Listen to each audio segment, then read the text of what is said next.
Environmental EVS का महत्वपूर्ण question answer और इसमें हम टॉपिक वाइज जानेंगे।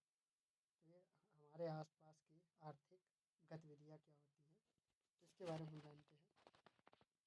आर्थिक गतिविधियों से हमें तात्पर्य होता है कि आर्थिक गतिविधि से ही से समृद्धि आती है। इसका अभाव भौतिक तनाव देता है। सार्थक आर्थिक गतिविधि का अभाव वर्तमान समृद्धि और भावी प्रगति में बाधक होता है। ये कौटिल्य शास्त्र यानी कौटिल्य ने अर्थशास्त्र में कहा है कि गतिविधि हमारे समृद्धि आती है आर्थिक गतिविधि से, इसका अभाव तनाव होता है भौतिक, और सार्थक आर्थिक गतिविधि का अभाव वर्तमान समृद्धि और भावी प्रगति में बाधा होता है। आर्थिक गतिविधियों को किस प्रकार वर्गीकृत किया जाता है, इसमें हम जानेंगे महत्वपूर्ण क्या होते हैं और विभिन्न आर्थिक गतिविधियों को क्षेत्रक यानी सेक्टरों में समूहबद्ध करने का क्या आधार है।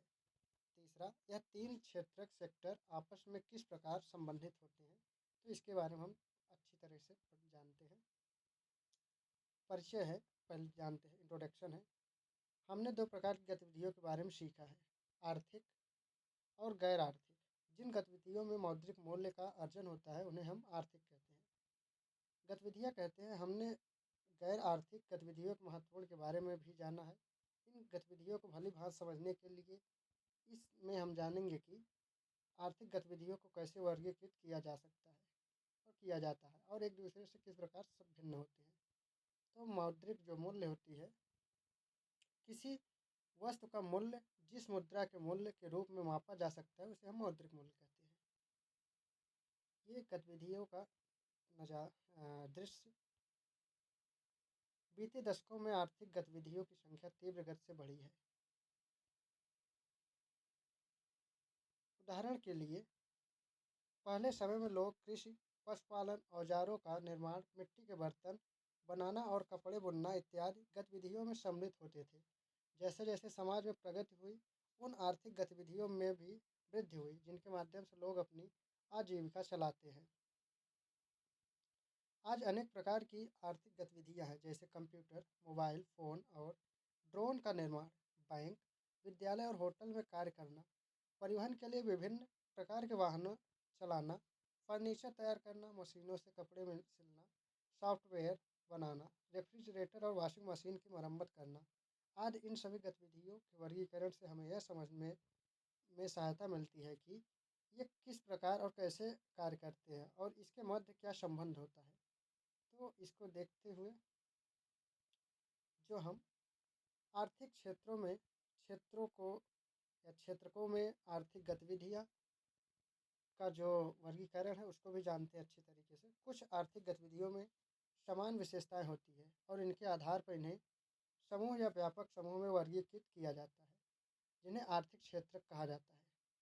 प्राथमिक, द्वितीयक और तृतीयक तीन प्रकार के मुख्य आर्थिक क्षेत्रक हैं। इन क्षेत्र को मुख्य गतिविधियों को पृष्ठ में दिया जाता है। तो आइए जानते हैं प्राथमिक गतिविधियाँ क्या होती हैं। प्राथमिक गतिविधियों को जानने से हमें पता चलता है जिन जिन आर्थिक गतिविधियों में लोग प्रत्यक्ष रूप से वस्तुओं के उत्पादन के लिए प्रकृति पर निर्भर रहते हैं उन्हें प्राथमिक गतिविधियाँ कहते हैं या प्राथमिक क्षेत्र की आर्थिक गतिविधियाँ कहते हैं, जिसमें प्रत्यक्ष रूप से आर्थिक गतिविधि या प्रत्यक्ष रूप से किस पर प्रकृति पर निर्भर रहते हैं वस्तुओं के लिए, तो इसे हम प्राथमिक क्षेत्र या प्राथमिक गतिविधियाँ कहते हैं। उदाहरण के लिए, जैसे कृषि क्षेत्र में अन्न और सब्जियों की खेती, जंगलों से लकड़ी एकत्रित करना, खदानों से कोयला निकालना, मत्स्य पालन, मछलियाँ, कुक्कुट पालन, फार्म से अंडे प्राप्त करना आदि सभी प्राथमिक क्षेत्र के रूप में माने जाते हैं।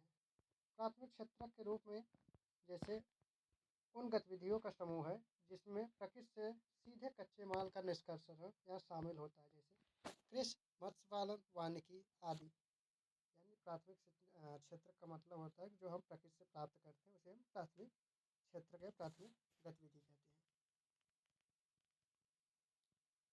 आर्थिक क्षेत्रक यानी आर्थिक क्षेत्र व्यापक समूह जिनमें ऐसी विभिन्न गतिविधियाँ सम्मिलित होती हैं, जिससे एक राष्ट्र की आर्थिक समृद्धि में सहायता होता है मिलती है, उसे हम कहते हैं। समाज का अध्ययन भारत और उसके आगे के आर्थिक गतिविधियों में आर्थिक क्षेत्रों का वर्गीकरण कैसे है, आइए हम जानते हैं। तो ये जो है आर्थिक गतिविधियों में प्राथमिक क्षेत्र में क्या आते हैं, तो देखते हैं कृषि आता है, उसके बाद खनन आता है, उसके बाद ये हमारा मछली पकड़ना और कुक्कुट पालन आता है, और यह वानिकी आती है। उसके बाद हमारा द्वितीयक जो होता है, द्वितीयक क्षेत्र क्या क्या होता है। द्वितीयक क्षेत्र में हम निर्माण के कंस्ट्रक्शन का काम करते हैं और विनिर्माण करते हैं, और ये हम जैसे जल आपूर्ति के लिए जो उपयोग करते हैं, नलकूप और सौर ऊर्जा, ये हमारे द्वितीयक हो गए। ये विद्युत उत्पादन जो हम करते हैं, ये भी द्वितीयक में आते हैं। और तृतीयक जो हमारा क्षेत्रक होता है, तृतीयक में हम समझते हैं जैसे स्वास्थ्य देखभाल हुआ, और व्यापार और उपयोगी सामग्री जैसे ये हुई, संचार माध्यम हुआ, ये तृतीयक में आते हैं। और बैंकिंग सेक्टर और परिवहन सेक्टर, ये सब तृतीयक माध्यम होते हैं। कृषि कृषि खनन, मछली पकड़ना, पशुपालन, वानिकी इत्यादि कुछ मुख्य प्राथमिक गतिविधियाँ हैं। नीचे आपको हम बताते हैं प्राथमिक क्षेत्रों के विभिन्न प्रकार की गतिविधियाँ दी गई हैं, जैसे ग्रीन हाउस कृषि, खनन, मत्स्य पालन, वानिकी। आप इसको देख सकते हैं, ग्रीन हाउस है, ये खनन होता है। ये हमारा मछली पालन, मत्स्य पालन, ये वानिकी हो गया, वन से प्राप्त। ये पशुपालन होंगे, जैसे पशु किसी भी प्रकार के। आइए इस पर हम विचार करते हैं, और विचार करते हैं इसके बारे में। क्या आप ऐसी प्राथमिक गतिविधियों के बारे में सोच सकते हैं जिन्हें आपने पहले देखा हो? इन गतिविधियों में कौन सा प्राकृतिक संसाधनों का प्रयोग हुआ है? इनमें से दो या दो नाम बता सकते हैं, तो आप कमेंट कीजिएगा। द्वितीयक गतिविधि क्या होती है? तो द्वितीयक गतिविधि जानने के लिए हम आगे बढ़ते हैं। तो द्वितीयक गतिविधि जो है सेकेंडरी, तो ऐसी गतिविधियाँ, ऐसी आर्थिक गतिविधियाँ जिनमें लोग प्राथमिक क्षेत्र पर आधारित वस्तुओं का रूपांतरण करके अन्य वस्तु का उत्पादन करते हैं। द्वितीयक गतिविधि यानी प्राकृतिक जो भी प्रथम क्षेत्र के जो भी वस्तु होते हैं, उनको हम रूपांतरित करके एक नई उत्पादन करते हैं, उसको हम द्वितीयक कहते हैं। द्वितीयक क्षेत्र की आर्थिक गतिविधियाँ कहते हैं। द्वितीयक क्षेत्र में भवनों, सड़क निर्माण तथा बिजली, पानी, गैस जैसी वस्तुओं का आवश्यक वस्तुओं का आदान प्रदान करना शामिल होता है। इसमें उद्योग तथा इकाइयों में उत्पादन का विनिर्माण सम्मिलित होता है, जिसमें प्राथमिक क्षेत्र से कच्ची सामग्री को रूपांतरित करके बेचते हैं या स्वयं उपभोग करते हैं। द्वितीय क्षेत्र की गतिविधियों के उदाहरण में कृषि क्षेत्र से प्राप्त अनाज से मिलों में आटा तैयार किया जाता है, मूंगफली से तेल निकाला जाता है, और पत्तियों से चाय तैयार करना सम्मिलित होती है। इस प्रकार जंगल से प्राप्त लकड़ी से फर्नीचर, ये सब हमारे द्वितीयक में आते हैं। अयस्क से इस्पात बनता है, कार, ट्रक इत्यादि, मोटर, ये सब द्वितीयक में आते हैं। जितनी फैक्ट्री में काम होते हैं, जो भी होता है, ये सब हमारे द्वितीयक है। फैक्ट्री, मोटर वाहन कारखाना, वस्त्र कारखाना होता है, और ये औषधि कारखाना, ये फर्नीचर इकाई निर्माण होता है। ध्यान रखें, मोटर वाहनों के प्रकार जो होते हैं, भारत में 2022 के दौरान उत्पादित इकाइयों की संख्या जो थी, यात्री वाहन जैसे कारें 45 लाख थी, वाणिज्य वाहन जैसे ट्रक 10.3 लाख थी, और तीन पहिया वाहन जो थे 8.6 लाख थी, दो पहिया वाहन 2 करोड़ थी 2022 में। तृतीयक जो गतिविधियाँ होती है, जिसको हम जानते हैं कि तृतीयक गतिविधियाँ होती क्या है। वे सभी आर्थिक गतिविधियाँ जो प्राथमिक और द्वितीयक गतिविधियों में सम्मिलित लोगों को सहायता प्रदान करती है, उन्हें तृतीयक गतिविधियाँ कहते हैं, तृतीयक क्षेत्र कहते हैं, कि आर्थिक गतिविधियाँ कहते हैं। इनमें से सेवाएं सम्मिलित है, जिसे देखा नहीं जा सकता, लेकिन यह महत्वपूर्ण भूमिका निभाती हैं। उदाहरण के लिए एक ट्रक चालक अनाज और सब्जियों को खेत से उद्योग या बाजार में ले जाता है। फल या सब्जियों को विक्रेता कृषक को घरेलू उपभोक्ताओं को बेचता है। इस प्रकार चिकित्सक, नर्स, शिक्षक, अधिवक्ता और विमान चालक अपनी सेवाएं प्रदान करते जहां लोगों को इनकी आवश्यकता होती है। तकनीशियन और इलेक्ट्रीशियन वस्तुओं जैसे मोबाइल फ़ोन, टेलीविज़न इत्यादि मरम्मत सुधार के कार्य करते हैं। मैकेनिक ये सब आप तृतीयक में समझ सकते हैं। ये तृतीयक में आती है बिजली में।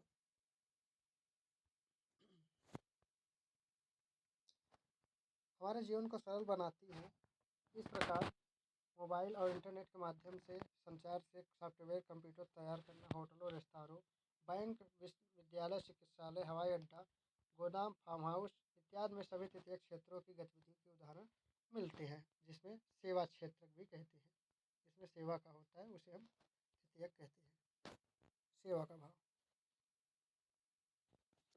ये भी, जैसे ये होटल, ये बैंकिंग, ये आपका हवाई अड्डा, ये है आपका खुदरा रिटेल भंडार जो होता है, मार्ट। क्षेत्र में परस्पर निर्भरता। तीनों प्रकार की आर्थिक गतिविधियाँ या आर्थिक क्षेत्र प्राकृतिक कच्चे माल को अंतिम उत्पाद में परिवर्तित करने में महत्वपूर्ण भूमिका निभाते हैं। आइए गुजरात के आणंद जिले में एक गांव का काल्पनिक भ्रमण करते हैं और एक रोचक उदाहरण का अध्ययन करते हैं, जहां हम यह समझेंगे कि तीनों क्षेत्र कैसे संबंधित होते हैं एक दूसरे से। ठीक।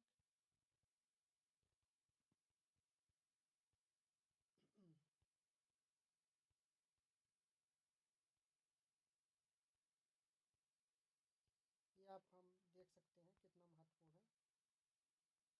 तो आइए हम इन क्षेत्रों के बारे में समझते हैं और क्या होता है क्या नहीं होता इसके बारे में पूरी तरह से।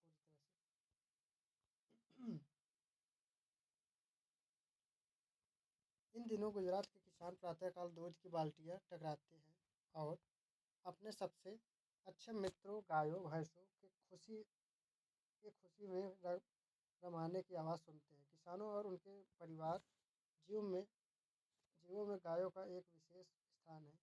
किसान गायों का दूध दुहते हैं और अपने आसपास की डेयरी में बेचते हैं। माह के अंत में उन्हें दूध की गुणवत्ता और तौल के आधार पर इसका भुगतान किया जाता है। हालांकि 50 साल पहले ऐसी स्थिति नहीं थी।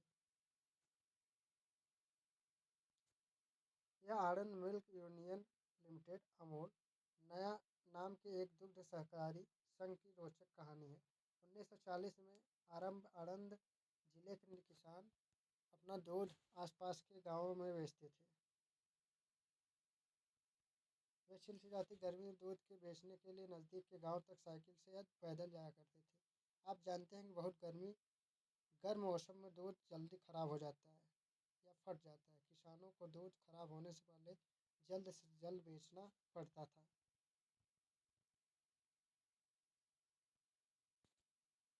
उन्हें कठिन परिश्रम करने के बाद भी बेहद कम आमदनी होती थी।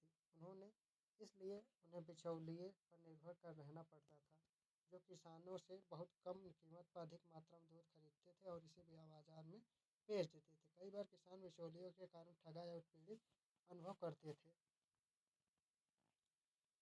ठीक। तो ये जो दूध था इसको ले जाकर ये सरकारी एक प्राइवेट कंपनी बनाते हैं, उसमें ले जाकर दूध को अलग अलग तरीके पदार्थ पनीर और घी और तेल ये सब बना देते हैं, जिससे कि एक नई क्रांति आ गई। और यही होता है हमारा प्रथम तृतीयक द्वितीयक तृतीयक का सब हम जोड़ देते हैं। नाम से सहकारी दुग्ध संगठन, या क्या आप समझते हैं सहकारी संगठन का नाम बता सकते हैं? ये सब आप समझ सकते हैं, ये ज़रूरी है। इन दिनों प्रयोग किए हुए कागज़ को पुनर्चक्रण के रिसाइकलिंग के बारे में भी समझते हैं। आपके विद्यालय की कक्षाओं में और कार्यालयों में हम कागज़ का विभिन्न प्रकार से विवेकपूर्ण उपयोग कैसे कर सकते हैं, ये आप हमें कमेंट करके बताइए।